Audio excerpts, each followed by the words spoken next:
Media conference happened for GLU. Can we check the pulse of the people, Manang press people here at Nakakalungkot kasi nag-last taping na may kahapon.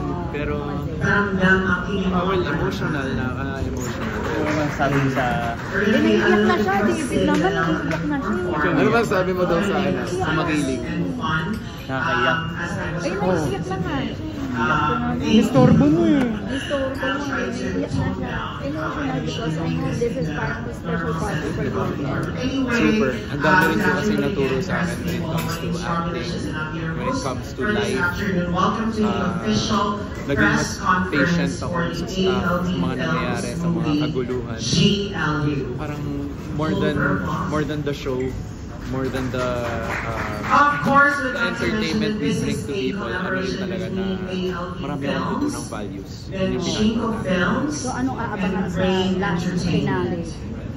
Kung anong mangyayari kay Amira at Alex, syempre, sila ba yung endgame? Sino yung mga mamamatay na character? Meron eh. Kailangan. Oo, parang may pinakisala nga. Yun,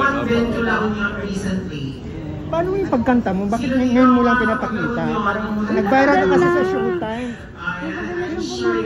Pero lang ABS lang ang pinapanood. Start pa lang ng career niya, hindi siya nag-start sa pagkanta. Actually, Actually, soprano. Nung bata. Ngayon, tenor. Parang yung sa Showtime lang, noon lang nalaman na magaling ka palang kumanta. Salamat. Nababash pa nga ako doon, sabi, hindi daw ako wala daw soprano. Pero yun, ano po kasi bago ako pumasok sa showbiz, choir ako. So doon po talaga, yun yung first love ko pagkanta. So sabi ko ngayon siguro, more on singer ako kaysa actor. oo, pero kasi sabi ngayon, mas acting yung nagbigay na highlight sa'yo. Are you planning to develop pa yung Singing career? Well, opo. Next, nagle-lessons pa din ako. Voice lessons, acting workshop. So yun, sabi ko na hindi ko naman siya pinapabayaan. Thank you. Thank you so much.